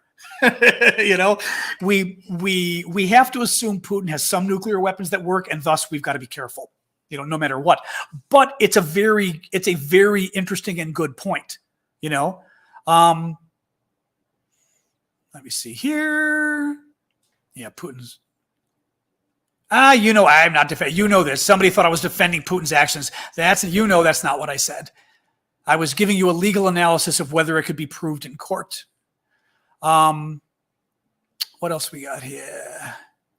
I'm not sure anything will happen to Putin. I'm worried about it. I think I think he's got to be held responsible. But look, guys, like we said, everybody who tells you, oh, this is what the Russians do, this is what Putin did in Syria, you need to turn around and say, then why didn't we hold him accountable after Syria? And that's what we've got to be telling our governments. I mean, and frankly, like we said, this talk from the UK today where they're already discussing under what conditions sanctions can be lifted. Why are we discussing under what conditions sanctions can be lifted? That's insane. Or in France, and I'm sorry, we've had two companies now, Renault and this Auchan, I guess Auchan, that are both waffling. Auchan said right out they're not gonna pull out of Russia, and Renault keeps going back and forth. I don't like that kind of waffling. It's showing a little bit of that weakness that we sometimes show that we have not shown until now. So, you know. All right, guys, like I said, I will give you one more question on YouTube. I did see that. You know, let's end with this because it's the Oscars tonight or the Academy Awards, which is going to be probably a little uncomfortable. Because, you know, it's like, how do you have an award ceremony when people are dying? And they're aware of that. Thank you. But somebody, Elmo asks, did you see where Sean Penn, the director who was Madonna's husband at one point, wants the actors to boycott the Oscars tonight if they don't allow Zelensky to speak? Very interesting. Very interesting. You know, I did see that, yes. And I know he was talking. I didn't watch him on CNN. He was on CNN a couple times last night. But I saw that Sean Penn wants President Zelensky, president of Ukraine, to be able to give a speech at the Oscars, or he says actors should pull out. I think, first of all, they're nuts if they don't let Zelensky speak. Couple different reasons. One, my friend Damien, who is like the sage about the Oscars and about Hollywood. He worked in Hollywood for years. Damien keeps telling me about how the Oscars have become, nobody watches them anymore. Partially because of cable TV and everything else, and how like now we watch Netflix, and is Netflix a TV show? Is it a movie? You know what I mean? Like the kind of the line between movies and film has gotten so blurred that Oscars have started to become not as exciting to people. So the Oscars could use something to make the show exciting. Vladimir Zelensky doing a speech would make it exciting. Yes, it would. That's the first thing. Second of all, you're holding an award show with a bunch of rich people who are going to a bunch of fancy parties and eating fancy food in the middle of a war where children are getting bombed and killed. I'm not saying you postpone the Oscars, but you better be sensitive to that fact. And the biggest way to be sensitive to that fact is to have Vladimir Zelensky speaking at your Oscars. So it would be insane. I don't know. You know, Mary, this is interesting. Mary says, I mean, I'm happy to disagree, though. Mary Dillman says that the optics of Zelensky speaking from his bunker while celebs watching their designer jewelry is gross. I don't know. Look, the Oscars are happening anyway. And it's all going to be the celebrities and their designer jewelry anyway. I feel like we might as well acknowledge the elephant in the room. I mean, you might be right, though. I mean, again, I think it's a risk. But at this point, the bigger risk for me is the Oscars doing it and not somehow acknowledging Ukraine and I don't mean acknowledging it with, you know, the performers make a statement about Ukraine. You have to have, I think you have a Ukrainian refugee speak live or, you know, on the stage, or you have the Ukrainian president speak. And I think Zelensky is the biggest one you've got. I almost feel like you've got to acknowledge it. And frankly, you know what? I mean, Mary, you're right about the optics, but maybe the Oscars have to literally say, look, come out on stage and say, we thought about not holding tonight's ceremonies. You know, we reached out, and maybe all the better if the Ukrainian government, if I were the Ukrainian government, I would have put out a statement saying, you know, the Oscars should go ahead. We need life to carry on, but we need it. The reason we need the Oscars to go ahead is because we need to give voice to the Ukrainian people. And one of the most watched TV shows in the world is the best opportunity ever to give voice to the Ukrainian people. That would be my spin, and you give voice to Zelensky. So anyway, either way, who knows? Mary, like I said, your spin is not wrong, or your analysis is not wrong. It's a question of how it comes across. But I think if you're going to have the Oscars anyway, you let Zelensky speak. You know, otherwise, to me, it's even more crass, you know, doing it without him. So anyway, guys, all right. Let's just sit and talk. All right, I've gone an hour and 25 minutes. I keep trying to get this to an hour 15. I'm going to hang out and chat with you. Now we're going to chat friendly style, but no more. And then Tuesday, I'm getting my hair cut. I'm so excited. I can get this mane cut off, which I'm sure people like curly hair, but it's a pain in the butt. And I have no idea who's going to win the Oscars. I don't pay nearly enough attention to that stuff. I'm probably not even going to watch. As always, I'm going to watch my vampire show, as I like to say. Sasha's doing well. She is. Oh, she's back in her. You'll have to. You probably won't be able to. I'll move here. See if you can see. I'm going to say that for YouTube, that is Sasha's leg sticking out right there, and same thing for TikTok. That's Sasha's leg, like right there. She's under her big red blanket right now. I'm going to let her, unless she gets up and walk around, I'm going to let her sleep. She's a 12-year-old lady now. So she's, thank God, knock on wood, been very healthy, but I like to kind of let her have her beauty sleep when she needs it. So Kathy's new puppy, my sister's new puppy, is doing very well. I talked to her last night. Just that the puppy's doing great. She's still my mom said she finally got to see the puppy, and the puppy literally fit into her hand because it's a Yorkie puppy that's expected to grow to about 5 pounds. And now that the puppy is 10 or 11 weeks old, the puppy's only 1.5 pounds. So literally the puppy's the size of her hand. And it's funny because I remember Sasha, I got Sasha when she was 10 weeks old, and she's a Yorkie Bichon. Now she's, hey, Glenview. Now she's 9.5, 10 pounds. Ish, right? Whatever that is. I know. I guess in kilos, and people get mad at me, but I don't know. Oh, no, in kilos, would that be 7 kilos? 6.5, 7 kilos maybe? And, but 7 kilos, I think. But when she was a puppy, she was only 3 pounds. 2 kilos maybe? I don't know, but 3 pounds. And I remember her being small, but all I remember about Sasha was when she was a puppy, I would carry water around in one of those, the plastic the water you buy from the store, the plastic little containers. And I to be environmentally conscious, I don't really buy those, but I had some from a trip or something, and I kept it and I would use it for water for Sasha. Well, I would unscrew the lid on those water bottles, and the lid was literally this big, fill the lid up, and it was more than enough water for Sasha to drink when she was thirsty. And imagine literally those little lids to the water bottles and this little dog lapping it up, and that was more than enough water. I gave it to her on a flight once, and the flight attendants were like, oh my God. So I can only imagine how small my sister's dog is. It's got to be a heck of I'm going to see her at Easter in 3 to 4 weeks, 3 weeks from now, I guess. I'll go to Chicago and broadcast from there. It's not going to be as pretty. I like my background here, but I'll buy a new light. Some of the folks say they don't like the ring light, but the lighting, like even here, the lighting is just so weird. With this lighting's very strong, which you can see. This lighting's very weak on this side. At night, especially, the ring light helps. So at Mom's, I'm probably gonna have to get another ring light, which is fine, So you guys are helping support, and I'll bring my microphone with, and then my other little boondoggle mic. What else we got here?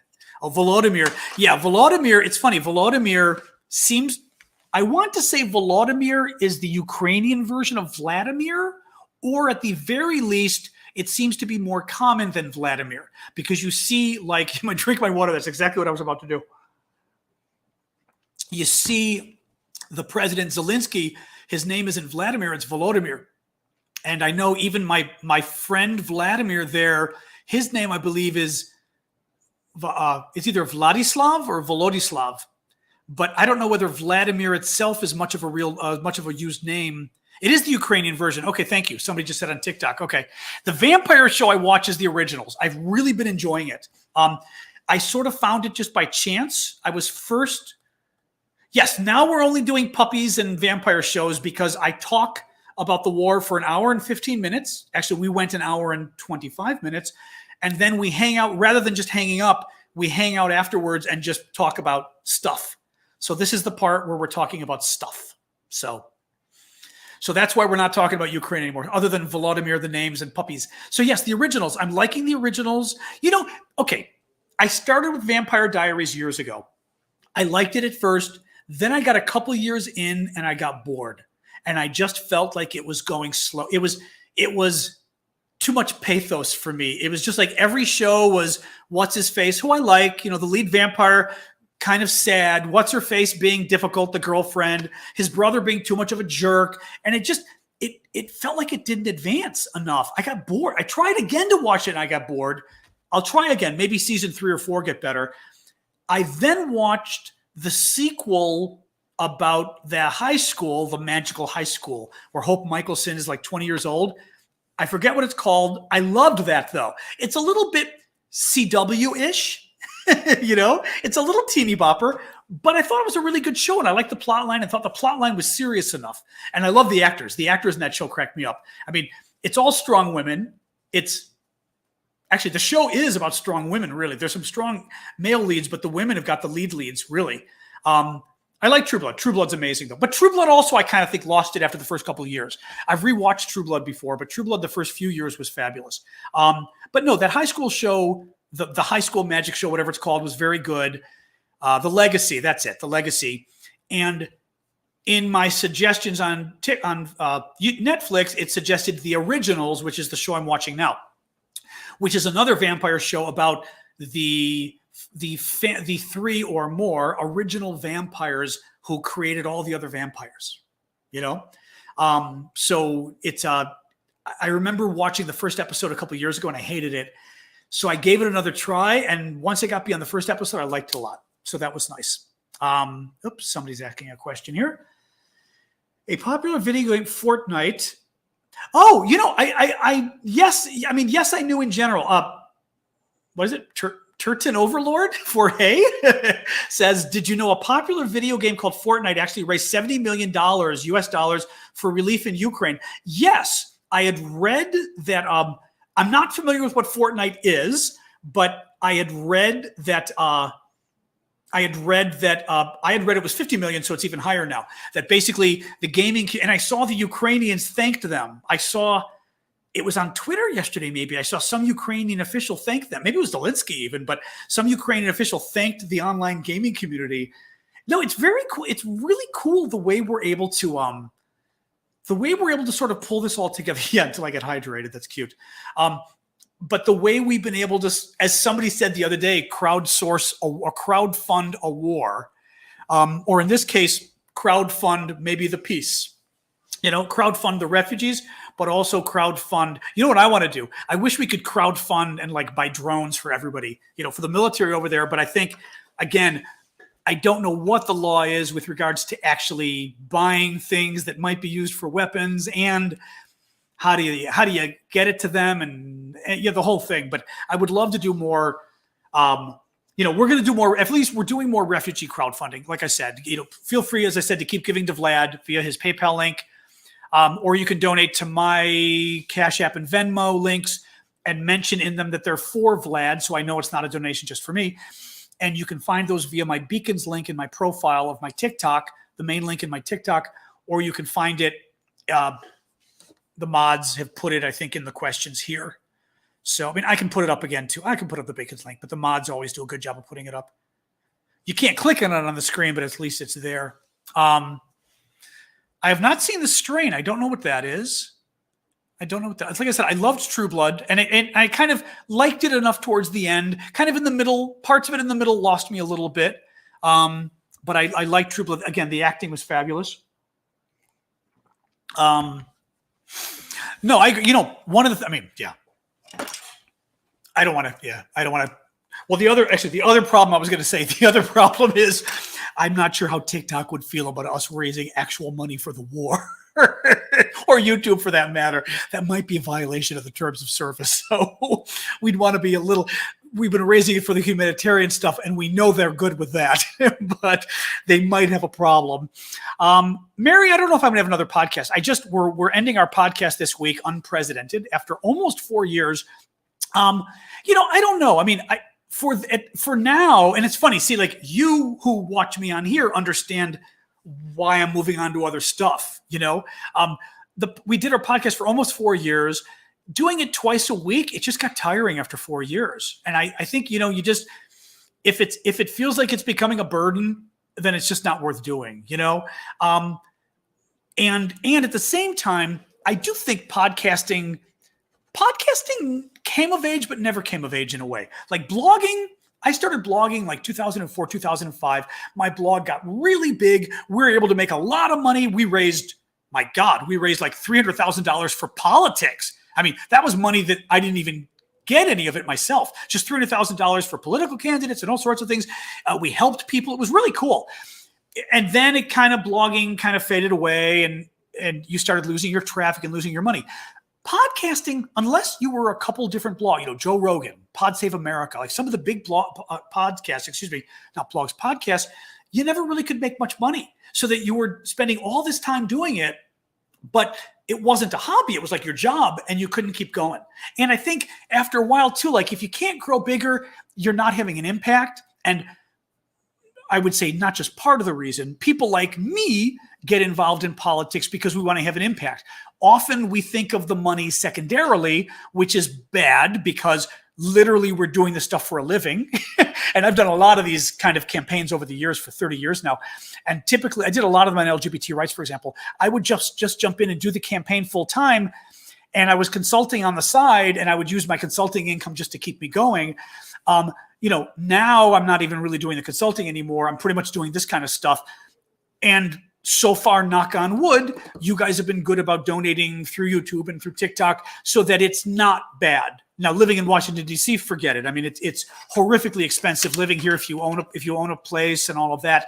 So I'm probably not even breaking even yet, to be totally honest. Actually, we're going to see. I don't think this month I'm even breaking even, but it's close to breaking even in terms of my monthly expenses and donations. But, if I can help the Ukrainians and at the same time I can build I've been able to build the audience on TikTok. We're trying on YouTube. It's a little smaller, but on TikTok, my followers have gone up from 240,000 to 400,000 last night. We finally hit 400 just because of Ukraine.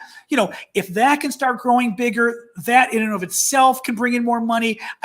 What I always have tried to do over the years is figure out if there's a way of doing this kind of stuff and actually doing it as a job, so to speak, because otherwise people can't afford to do it. And I don't just say it for myself, but like I always say this for other creators that are out there. If somebody's doing good work and they're clearly spending a lot of time and effort doing it, try to donate because it matters. I mean, a lot of people aren't just doing it on the side. They're spending, when I see some of these people I watch, like Renegade Science Teacher, who I just adore, he's so good. He clearly spends so much time doing videos. He's spending a lot of time doing it. And he's spending time that he could be doing a second job or something else so that and I haven't given him money. I've got to see if he's got a donation. If he does, I'm going to actually give him some after this because I'm writing this down so I don't forget because I should practice what I preach. But it's something we've never been good at. We've never been really good at that, figuring out how to fund good things when they're individual people. I think we're good at it with organizations. We give money to organizations, but there ought to be, let me put it this way. For example, Ukraine. There ought to be somebody out there who has the money. I don't mean like you guys, you guys have been great, but who has the money and says, I've got $100 million or I've got $1 billion. I want to help Ukraine. We're going to give this to refugee groups, right? We're going to give this directly to the Ukrainian army via the website. And we found this guy, for example, I said, the New York military veteran who is fighting with the Ukrainians and he's doing video updates and needs to get more supplies for his units. We're giving them $50,000, right? If some rich person, and they look at the top TikToks and they say, okay, Eravosis's TikTok is or YouTube, whatever, is very informative. We're going to give him enough money so he can do it full time and not worry about his mortgage and also make some money for retirement as well, right? We're going to look at what's his face, whose name I always screw up, DePaulo, Marco DePaulo. I always get his name wrong, but he's he's got like 3 million followers. He's here in DC as well. And he does general news updates, but he's got a beard. Somebody tell me, you guys know you must know who he is because he's got 3 million followers. He's very good. And he's been doing a lot of Ukraine updates. You look at somebody like him and you say, okay, this guy's got a lot of followers. Marcus, there you go.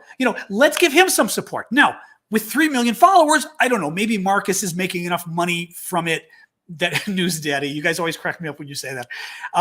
maybe Marcus already makes enough money. He doesn't need it. I don't know. But you know what? I would still err on the side and say, Marcus, you're doing a great job. Even if you're making enough money, here's $1,000 a month just as a bonus, just to keep you going. Marcus DePaulo. Yeah. Why not?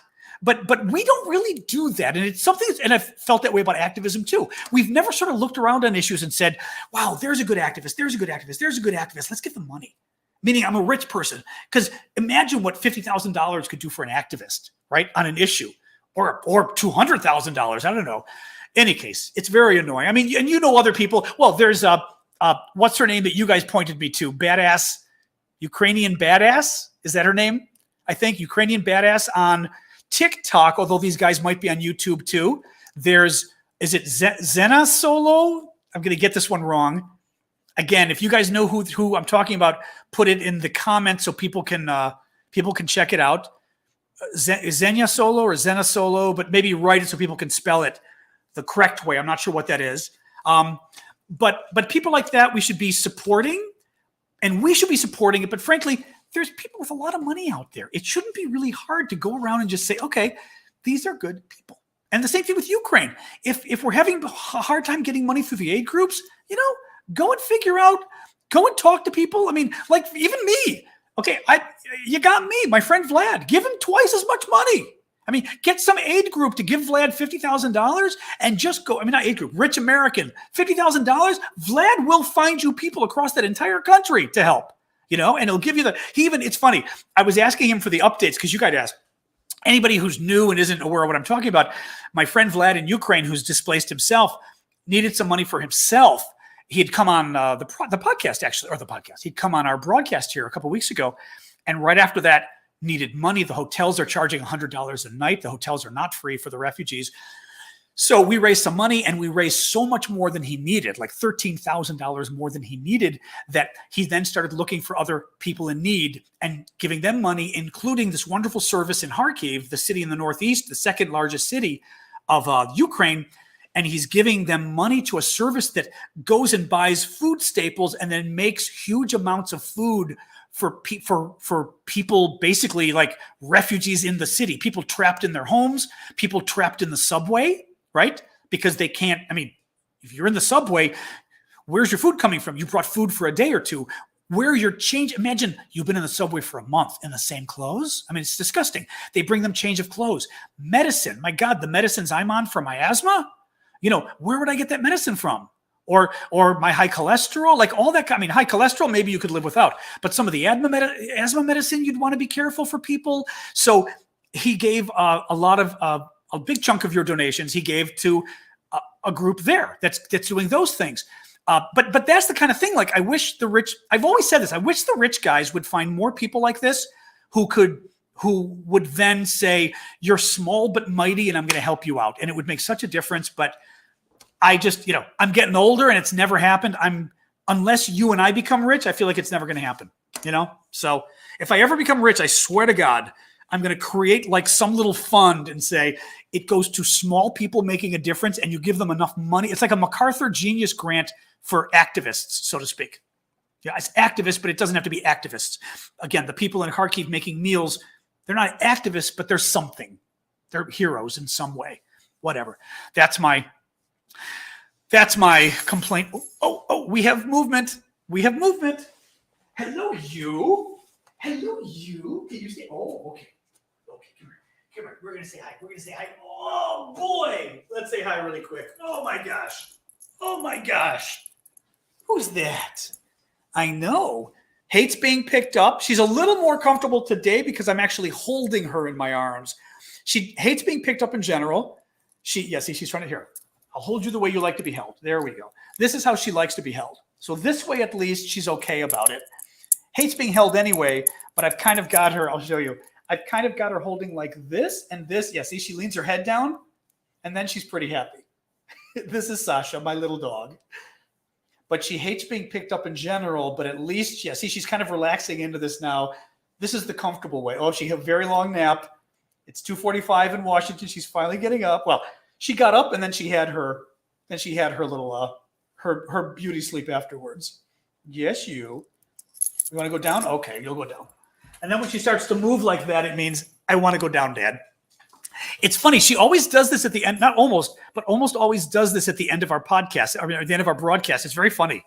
She makes her little like Albright. You know, I did mention Madeline. I gave a long story about Madeline Albright the other day. Actually, I still got my photo here because she was my professor at Georgetown. And that's Madeline at a graduation party. My friend Christy Reagan in the middle, who works here in DC, who is a wonderful human being, brilliant woman. And Madeline right there at a graduation party Christy had. And she had her Halloween, she took her Halloween skeleton and dressed it in a graduation outfit. And then, if you look closely, we strung the arm of the skeleton over Madeline's shoulder, which I thought was a good sport of her. But yeah, I don't have a ton of stories. I mean, she was my professor at Georgetown, and then she ended up advising me a lot on stuff. You know, I found her to be very smart and interesting. Obviously strong-willed and backbone, but she was a nice teacher. Like I think I told you guys, like she forced me into this competition, and I think she embarrassed me in front of my parents. Oh yeah, she did.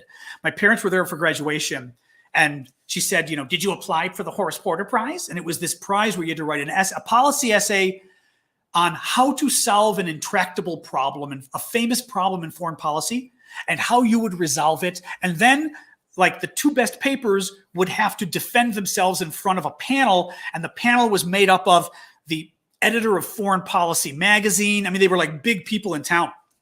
And she finds me in the elevator with my parents and says, I said, oh, Mom and Dad, this is Madeline Albright. Oh, nice to meet you. Blah, blah, blah. And she goes, so did you enter the competition? She looks at me and I said, no. I said, but it's too late now. She goes, no, it's not. You've got until 5 p.m. today. She goes, go home, write your proposal, because I think like it was due a week later or something. He goes, write your proposal in a paragraph and send it to them. It's like, all right. So I did my little proposal. I actually did my paper about the Greek-Turkish conflict.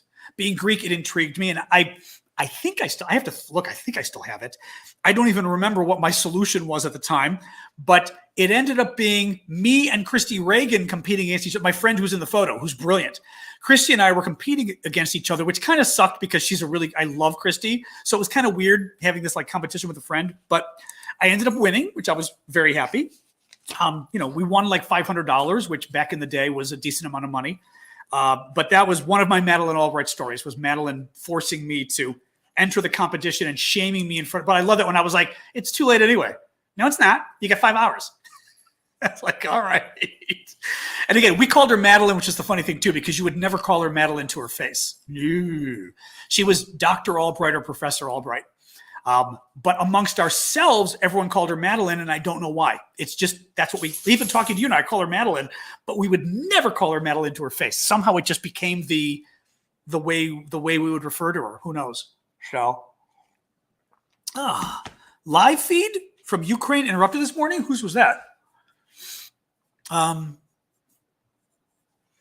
not sure. Hold on a second. Some of the TikTok folks have a question about who's me, where, somewhere, but I'm not sure. Yeah, no, she was neat. She was a neat woman. My YouTube. I mean, I'll tell you, my YouTube is John Aravosis DC. So just one word, John with an H, John Aravosis, which you can see in my names there. DC as in District of Columbia, one word. So you can find it there. All right, guys, maybe stay another minute or two and then we'll go. It's 2:50 here in DC, which means we've been going an hour and 50 minutes, 50. So I'm still tired. So I want to go and relax a bit. And then I've got it, even though it's windy and cold out, I've got to bring my plants back in. I put a bunch of my plants outside and it's going to get down into the 20s tonight, which is well below zero for any of you Celsius people, you centigrade people. Very unhappy. And even the wind's blowing too, which I hate because it looks like it's nice out. It's not nice out. It's probably, what's the temperature here? It's probably like 40 degrees or something awful. Hold on. Okay, Google, what's the temperature outside? Right now in Washington, it's 41 degrees. Yeah. Due to current wind conditions, it feels like it's 32. 41 with a wind chill of 32. That means with the wind, it feels like it's freezing out. It's like, oh, God. Yeah, Sasha, we are not going for a big walk. The cherry blossoms are in bloom and they're going to be destroyed. Absolutely going to be destroyed. They were blooming for like the last week. And this is, first of all, the wind today is bad. That often kills the cherry blossoms, but also with it being that cold, forget it. Oh, thank you, Jude. Appreciate that. I will do him another shipment. Thank you. Thanks, Andrew. It's going to be it being freezing. And actually, tonight's supposed to get down into the low 20s. Forget it. And tomorrow night's going to be the same thing, like 20s again. That's why I'm bringing my plants in. I have like right by the window down. Okay, YouTube here. YouTube here. TikTok here. I have a bunch of geraniums I bring in every year. I got them at Home Depot years ago. Actually, no, these geraniums, I did cuttings. We had some on our roof of my building, and I love to take cuttings. What you doing? Oh, Sasha wants to play. I'm getting yelled at. All right, 1 second. But I like to take cuttings from plants and then grow them again. I've even got, here are a few of my Christmas cactuses that I've got growing roots just for fun, more roots of my Christmas cactuses. But I like growing plants from scratch. I like growing plants.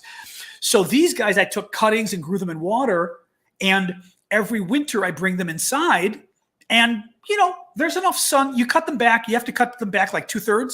So 2/3 of the plant you've got to cut off, and you end up with this small plant. In my window, it does well, and then I bring them outside in the spring. And Washington being warm-ish, we could have maybe 6 months of plants, 6 months of flowers outside potentially. This year it's being a little bad, which is too bad, but it's really nice. It's really nice. So.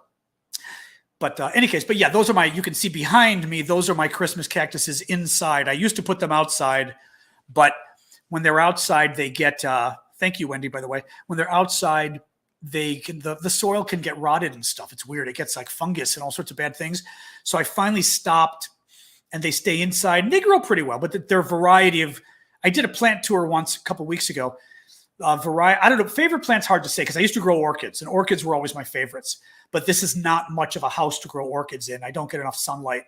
But my Christmas cactus do well. One of them is either a plant that I bought when I started working in the U.S. Senate in 1989, or it's a plant that was a cutting of my grandmother's plant going back like to the 1950s. I don't know which. And because I don't know which, I went and got a cutting of my mom's plant. She's got a copy of the big grandma plant from the 50s as well. So I know at least that plant dates back to at least the 1950s. The other one, at least the 1980s. I've got a white one that I bought just at Home Depot for Mom. And it flowers a lot, and the flowers are white and large, and they're really pretty. So I took a bunch of cuttings. It's now grown into its own plant. And my favorite one, though, there is this one that, you want to go outside? No. Is one, there's, just wait, she's got the, if you could, I don't know if you could only see, she's got her, oops. Oh, she dropped it. She had the ball in her mouth. She had the ball in her mouth and was looking at me like, play? 1 second, kid. The Christmas cactus, this one is not flowering right now. It is this sunset orange red is the only way I can describe it. The most beautiful color you've ever seen, an orange red sunset. Stunning. It is easy to bloom, which is nice, but also easy to kill for whatever, because they're all different varieties. For whatever reason, this one can be very difficult about too much water, and it can rot. And I almost killed it 3 years ago. I rotted it over the winter. I gave it too much water. And of course, it started to rot, and I think it sends fungus to the other plants. Whenever you get fungus, it goes everywhere. All my Christmas cactuses started to rot. And this one is bad because this one is a cutting from my mom, who now killed her plant, which is a cutting from my brother's godmother, who passed away a couple years ago, and nobody knows where her plant is. Nobody knows where her plant is. But so that plant is lost in essence. And it's this just very old Christmas cactus that is literally sunset orange red. Stunning. But you've got to be careful to it. So I've mixed a lot of cactus soil in with regular. It likes dirt, but too much dirt. Because they're kind of like, I think they are epiphytes. They're kind of like orchids, where you've got to, ironically, they can grow in water, but you've got to be very careful in soil that it isn't too much soil that they get, stay wet too long. They're tough. Ironically, I would say Christmas cactuses can be a little difficult as plants because they're not cactuses at all. But all plants are that way. You kind of have to, they're like people. Actually, the other, I'll show you just for fun, but although, Actually, it is flowering right now a little bit. I also have African violets that I grow. This is from Mom. There's only a little bit of a flower there on that one. But you can, I'll show you back. For some reason, I do very well with African violets. It's not clear why, but I've always had a very good green thumb for growing African violets. So I've got 2 plants that look like that, and they're basically just cuttings. I took 3 or 4 leaves from my mom's plants, put them in water, and they grew into that in, actually, they grew into that in maybe a year. It's crazy. But Washington, D.C., African violets do really well. So it's nice because by the time summer comes, that thing is like a bouquet of flowers. And I like them because it also fills the area nicely so that they're very bushy and pretty. But like I said, and they flower wonderfully. And there are a couple different varieties. There's like 3 or 4 different types of flowers. It's really cool. So, all right, guys. Oh, well, I don't think we can do plants first before Ukraine. I'm a little afraid of, I had to scare away the trolls. I'm a little bit afraid if we talk plants first, we lose all the people who want to talk Ukraine. Sorry about that. All right, guys, I'm going to go. It's already, we're at the 2-hour mark, which is when I like to make sure for sure we've said goodbye. This was great today. Again, thank you so much. We'll be back tomorrow, Monday. I will. Once again, you have to see. Okay. Oh, she got up. She was laying down on the carpet and was literally laying down like this, looking at me, and I heard her go, I'm being beckoned to play. So we will do tomorrow. I think we'll just stick with the normal time. 7 p.m. has been a good time. 7 p.m. Eastern, that's Washington, D.C. time. At least so far, that is 2300 UTC. But again, the easiest way to look at it is it's 7 p.m. in Washington, D.C. Check your computer, check the internet, and see what time it is for you. If it's 7 p.m., 7 in the evening, 19 o'clock, 1900 hours, where I am in Washington, D.C., see what it is for you guys. But we'll be back then. Usually Mondays we get a lot of people. So yeah, Monday, Tuesday, Wednesday, even Thursday. We get a lot of people, so hopefully we have a good turnout. And same thing. When I finish right now, I'll set up the new YouTube, which got canceled for some reason. I will set up the new live alert for you guys on TikTok. Oh, she's whining in the background. Okay, I have a very upset dog behind me. All right, guys, I'm going to sign off, relax a little bit, and, make the dog happy. Thanks, guys. Thanks, Casey. And everybody else. Thank you, moderators. As always, give your love to the mods. Not an easy job, especially on TikTok. And I've got a lot of mods on TikTok, but I'm going to have to get more mods on TikToks because I know it's crazy. All right, bye, guys. Bye, guys. Bye. All right, guys, I'm going to, all right, you know what I'll do? I'll sign off of YouTube first, since I think when I sign off of YouTube, it's